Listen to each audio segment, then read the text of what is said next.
Welcome to another zany episode of the Show. We are two geeks who talk about everything. My name is Aaron, and I am joined by my cousin and co-host Landon. Good day. Landon, I am super psyched to dive into today's subject. Ted Lasso, this Yes. three-season heartwarming comedy series, has taken the world by storm. It's won tons of awards and has cemented itself as a cultural phenomenon. What was your first exposure to Ted Lasso? Were you on board from the beginning, or were you like me? I waited until like halfway through season two before I really got a chance to discover what it was. That's exactly how I was.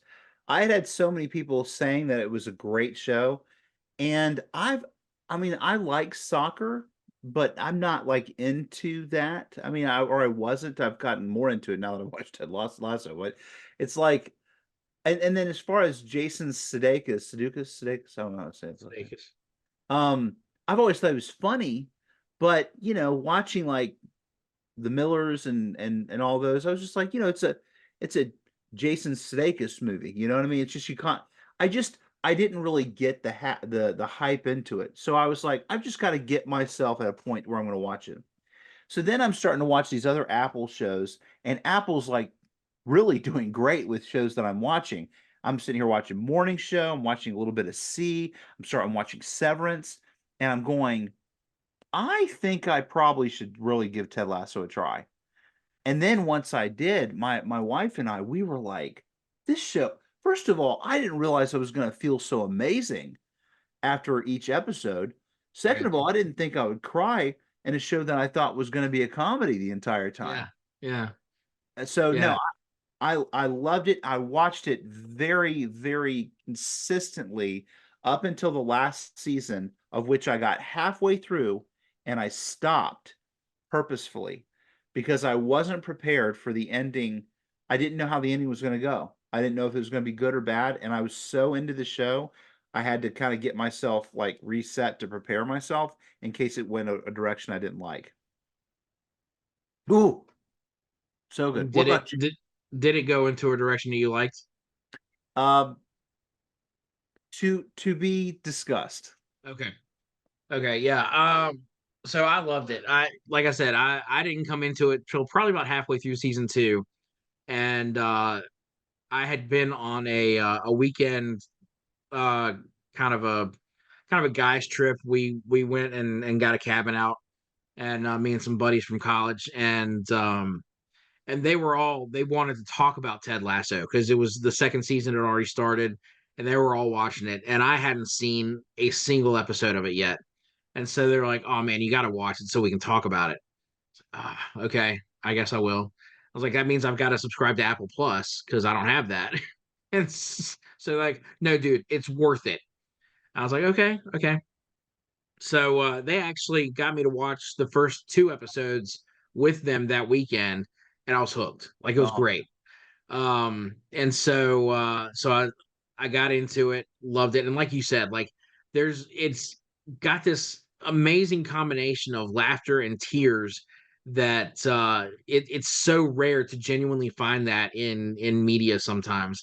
And really feel it. Like there's so many great lines in this show that are hilarious, and these characters are so well written and so well developed that even the ones you don't like, you want to cheer for, you want to root for them, yeah, and hope pull for their redemption yeah. when something goes wrong. And Ted himself is just this relentlessly optimistic. I don't know, like it doesn't make any sense for someone to be that optimistic. No, But of course, throughout the course of the show, we find out it's yeah. it's a veneer, like he It's a defense really, mechanism too. I mean, yeah, it's it really is. yeah, This is a guy who is struggling with a lot of deep-seated anger and darkness, and at first you think it's because of his relationship with his wife that during the first season falls apart, and he agrees to a divorce, and but it's not about that. at least not and in total. There's so much more to it, and oh man, it's so brilliant the way Yeah, they handle it, because in season two they introduced the psychologist or psychiatrist who comes right. in and to work with the team. But while she's there, she obviously works with Ted, Right. and he's so against it at first. But once they build that rapport and they have that relationship where he is able to open up to her, just the way they portray her as a psychologist, as a counselor, is first of all brilliant. But the way they also handle uh the various mental health issues of not just Ted, but the members of the soccer team or football team, it's really well done. Yeah. Yeah, I think there there are ways and arcs that the characters go that you don't really expect. There's a lot of notable. It's obviously spoiler warning for anybody who's not seen it, but when you have character relationships that happen that aren't expected, right? With Keeley, you have character relationships that happen even with oh, what's the it's Rebecca and what's his name? One of my favorite characters. Yet I don't know his name. Um, I'm just thinking of his uh, first name now, Leslie. no, it was her and oh, Sam. Gosh, I couldn't think of Oh his yeah, second yeah, name. yeah. Which was unexpected. And then of course when like a relationship that I really like on the side is Nathan's relationship with the waitress, Right. um, Jade. That's right. Like that. There's so many things that you look at it and the show writers go a different direction than what I think pop culture would tell us something would go. And even when you want something, and this kind of goes to how I felt about the ending, even when you want something to go a certain way, sometimes they're like, no, no, that's not how life works. Right. And this show is about, you know, kind of being real, about some things. Sure. Um, do you have a favorite story arc? Um, like any or even a couple that stand out? Because I've got a couple myself. So one that surprised me, that really, I don't know why. Well, no, I know why. I was gonna say I don't know why it hit so close to home, but I really do. I completely get why it hit so close to home. In the third season, we're following Sam, I feel like, a lot more than we had in previous seasons. He has opened up his own Restaurant. Nigerian restaurant there in London. And he's becoming more outspoken about the injustices that are happening in his country, in his homeland of Nigeria, and also what's happening with refugees coming to Great Britain. Right. And so at one point he makes a statement on social media, much like any celebrity would. And he's not wrong. It's not like he's saying something that's inappropriate, but it's something that winds up being politicized. And so when this happens, people who are on the other side of his argument trash his restaurant.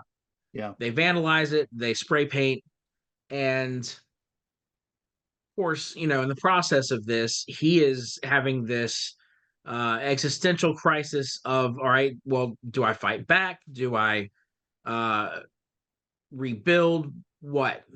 And he reaches a point where he's so angry, he's so disappointed in the world, and it's like out of nowhere, his father shows up in the locker room. Yeah. Like he has completely broken down. He's screaming, not because he's angry at the people around him, at his teammates, but he is just he's had all he can take, and he just explodes. And his father is standing behind him, and just says his name, and he goes and he hugs his dad, and he's weeping. And I'm about to start crying now. Like it touched me, maybe because I can't hug my dad at this point, um, and I missed that. But it meant so much to me that at that moment when he needed it most, his dad was there for Yeah. him. And I just love that scene, and the one after it where they're sitting alone and discussing what's going on, and he gets this brilliant wisdom from his father about not fighting back, but continuing to be kind and continuing to do good because that's what's going to get them in the end. Mm. Um, Yeah. I spent so much time talking about that one. I won't talk about any of the other ones. You go ahead. I Um, gotta not cry. no, no, that was you had me misty, man. Um, I I really like Nathan's story. Nate's story. I obviously couldn't stand him for more than half of the show, right? Um, I was very much impacted by his redemption Mm, and him going to Ted and crying, just being like, just an overwhelming, "I'm so sorry." You know what I mean? I thought it was great, and of course, how Ted was with him back, so consistently.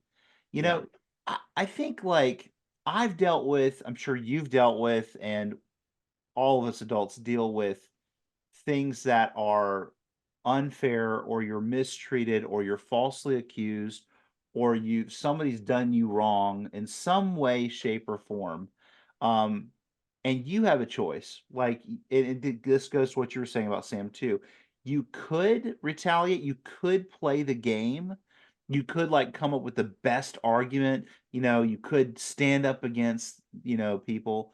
I remember one time Daphne in our neighborhood, she had something happen where somebody accosted her, and had was very scary for her, and we chose not to respond to it. It wasn't a situation of physical violence or something like that. It was just something that was just done that was bad. And not that I'm saying Ted Lasso shaped this, or maybe it did a little bit, but there's this opportunity a person has to not like do that, not go and respond in that way, but rather respond with grace. And I think about the time with Nate, with him in the press conference, and just taking the opportunity to really just say hateful things about Ted, and then Ted responding back in his own press conference and just saying nice things about Nate. You yeah, know, I mean, there's so many ways, and then even in the end, to the very end, open arms for the prodigal son to return. Really, I mean, yeah. what an amazing anti, pop, or not pop, just pop culture, but anti society way of handling things, and having so much grace and open arms, even if they don't come back. You know what I mean? I loved that a lot. And so for me, I think it took me as long as it took Coach Beard to Yeah, get back on board with Nate finding redemption. right. Um, That was a and good scene too. Him yeah, coming to his door. it took that scene with Ted showing Beard the tape of Nate coming back in there, and hiding to make sure that no one knew he had come back in there. Uh, I when the line that Ted said, I believe he says something like, "Isn't it great to know that we can be judged on our second chance, not on our worst mistakes," or something like that. And from there, I was like, "Oh I know. I know. man." I was like, okay, all right, give him another chance, bring him back in there, get Nate back in here, There's because at so this much point like that.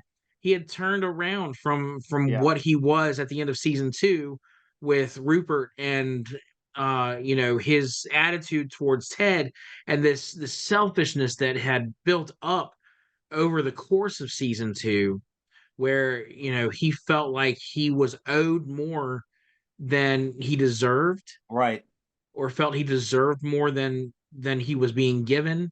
And this is just it comes back to something we actually discussed over dinner the other night. Hurt people.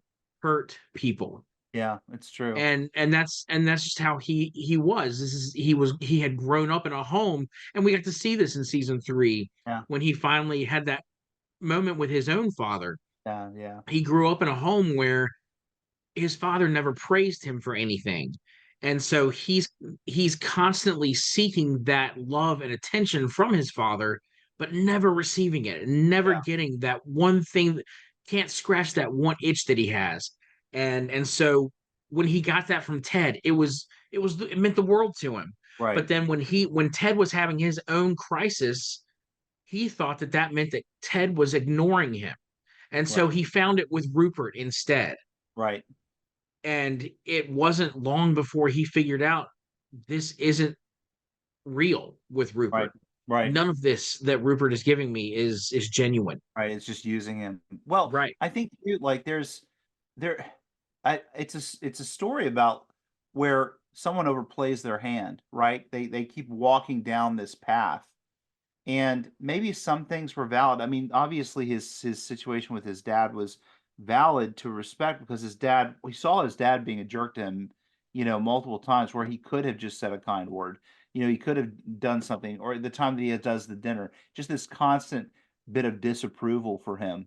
That wasn't all just Nate. That came from somewhere, right? Um, and it took till the end to understand that was proud of him, but at the same time, it's like you take someone who's overplayed their hand a little bit. They've gone too far. They've been a bit entitled. They've been a bit selfish, and then you have this opportunity to. It's not too late. It's not too late to just stop. Just stop, even if it means giving up the what he wanted. I mean, he was giving up his career. He was giving up everything. When he realized that the path he was on, there was a point at which staying on that path would take him to become something that he absolutely was not willing to become when he was offered to cheat on Jade. And it's like, that's kind of how it goes, right? In life, you have this path where, yeah, you go too far on something. Maybe it's an argument, maybe it's a relationship, maybe it's work, maybe it's something where you have valid frustration, but you just keep going. And then you get to this point where it's like, I don't like who I am. I don't like who I've become. I Right. don't like who I feel, even whether it's in the moment or long term. And I think this show's pretty cool because, in a lot of respect, with all the different characters, you take Jamie, you take Roy, you take Rebecca, you take Ted, you take all of them really, and all of them have an opportunity to stop and go in a different direction. Hmm. Um, and there's like clear choices. Now there's little things that happen like Keeley and Jamie, breaking up, that kind of put things in a different path where he had to rethink some things, or him being, not as awesome as he thought he was, Right. kind of puts him on that path. Roy, he can't have both. He can't be a complete jerk and isolated and also cultivate relationships. Yeah, Yeah. something's got to give, right? Yeah. Oh man, I love it. I love the show. There's so much to talk about with it though, but Yeah, there really is. And we're not going to have time to cover everything, but I do want to say, mentioning Rebecca, I really, I think during that first season, for most of that first season, you have a hard time liking her oh yeah, because she wants to she's fail. yeah, she's pulling a major league on Ted here, like bringing him in here, expecting him to screw up and to completely tank this team simply so she can get back at her ex Yeah, because she's so angry with Rupert, and so she wants to hurt him by hurting the Greyhounds, right? And this is eventually she realizes this is not the way to do it, and and I think this is at with Ted's influence. And she goes to him and confesses. that's it. Well, Ag- and Keeley actually forces her hand a little bit. Yeah, right. But at this point she's also had a change of heart and realizes what a genuine person Ted is. Yeah, And she goes and he surprises her by forgiving her immediately.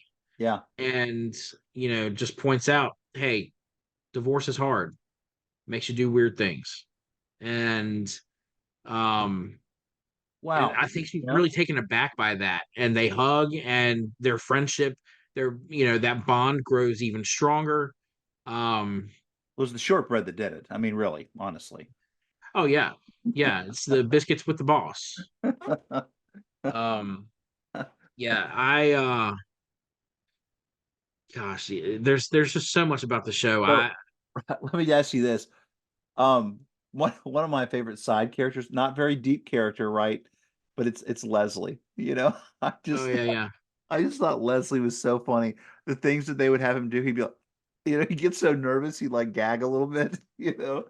But he'd also like have this just random wisdom Yeah, that comes that's out of true. nowhere. And it's like he had the perfect thing to say in these small moments, and it's like, yeah, we need to keep him around. Do you remember when he takes who does he take to the jazz club? The Kit Man, Brian, is his name Brian? Well, he takes him there, and I just thought it was really cool because it's like they make it out like he's gonna have like there's gonna Right, be he's taking him something to the they red shouldn't. light district. Yeah, yeah. And it turns out that he's got this jazz band. Yeah, there's a lot of surprising things. Beard was funny to me. Like Beard was 80% or 90% of the time funny to me. And then there'd be a couple of times I'm just like, ah, just like I'm over it, as far as beard humor goes. But I'll bet you loved him a lot, didn't you? I really liked his sense of humor. I liked his kind of stoicism. His And philosophy was cool. Just how oh yeah, academically smart he was. yeah. Bro, man. Brendan Hunt, the actor who plays him, is actually a very smart, very intelligent man. I don't know if you saw it. He was on Celebrity Jeopardy and did very well. Oh, did he? I think That's he cool. he won his quarterfinal match. I think he lost in the semifinals, but he did very well. Great little Uh banter between the two, him and Ted, so many times. That was oh great. yeah, yeah. It's so good. Well, we're running out of time, so I want to ask you, in your opinion, what do you think Ted Lasso's cultural legacy is going to be? Like, it's not just a hit show, but it's also really tapped into this need for, I don't know, more uplifting, feel good stories during a time when, at least as a nation, we are so divided, and it feels like so many people can come together and agree on, yeah, this show is a feel good show. Yeah. Well, and maybe I'm not necessarily suggesting that one is connected to the other, but I do feel like we have a cultural vibe for this because I recently finally watched the movie Barbie, and I don't know if you've seen it yet. Have you seen it Not yet? yet. Mm, This movie really exposes just the how wound up, you know, um, people can get, and what they're supposed to be, you know, and then this struggle for identity. I mean, obviously the movie is very centric towards, women's rights and all that stuff, but there's also the aspect of kin and all. And we're talking about Barbie, and it really is more than just a movie that's about a doll. I mean, because you have this aspect of who people say you are versus who you are versus finding yourself, and there are some really great moments, and especially one dialogue or a monologue, I should say, where one of the actors just talks about the impossible situation that women are in, where you're told to not be controlling, but you're told to be submissive. At the same time, you're told to express your beauty, but don't do too much because it's tempting. And then it's like, just, don't work, but don't let your work dominate you. It's like just revealing all these pressures. Ted Lasso, in a similar way, is very revealing to just life that hits us and how we deal with it. And you get someone that responds in a way that's easy to look down on, and that's how he's received. But his consistency proves out. It would be really great, Aaron, if this started, or there was a perpetual trend of characters who are um real, but also consistently with conviction. Yeah. You know, that I think we need that. We need that a bit more than we need, a Thanos glove. You know, I just honestly, Be curious, not judgmental. yeah. Um, all right. Well, those are some great insights. I know we could go on all day I got to talking ask you about real the quick series. before we finish. I want to say this real quick about the ending. Yeah. So I want to just be clear, like Jamie growing and becoming self-sufficiently Jamie means that there didn't need to be a Keeley thing. Keeley and Roy should have been together. It's a Keeley Roy. That's where they should have been together. That's how that should happen. That's one. Two, like Ted going from being Mr. Super Positive to Mr. Super like milk toast when the team's like all crying and praising him and loving on him, and then he gets to go home and us not seeing like the fruition of at least even just a handshake would have been nice. You know what I mean? Just something that would have like sealed the deal on them getting back together, him and his wife. I'm just like, couldn't we have had just a little? Just do we have to have the Jamie, Roy Duke out after they became close friends? No, we didn't have to have that. Do we have to have them not getting together, or at least having just this little, how about a date? You know what I mean? Something. Why? Why not those two things? That's all I have to say. Those are the only two criticisms I have for the show. I would like to punch their marriage counselor in the face. He should be fired. He should lose his license. He should never practice therapy again. Uh, You don't it's use it's that for wrong your on so dating many pool. what? You don't use that for your dating pool. That's No, seems wrong. it's wrong on so many levels. That's where I'm going to leave that. All right. Yeah, like I said, we could talk about this show all day, I'm sure. But that's all the time we have for today. So be sure to like, subscribe, hit the bell icon so you're notified whenever we post something new. Don't forget, we are doing that giveaway from our previous episode, which was our 100th episode. Go back to our Return to Oz show and find out what you need to know there for the giveaway. It's at the end, so you'll have to listen to the whole thing. Sorry. Not sorry, actually. You should listen to the whole thing. All right. Well, until next time, please have a great whatever it is wherever you are. Bye bye.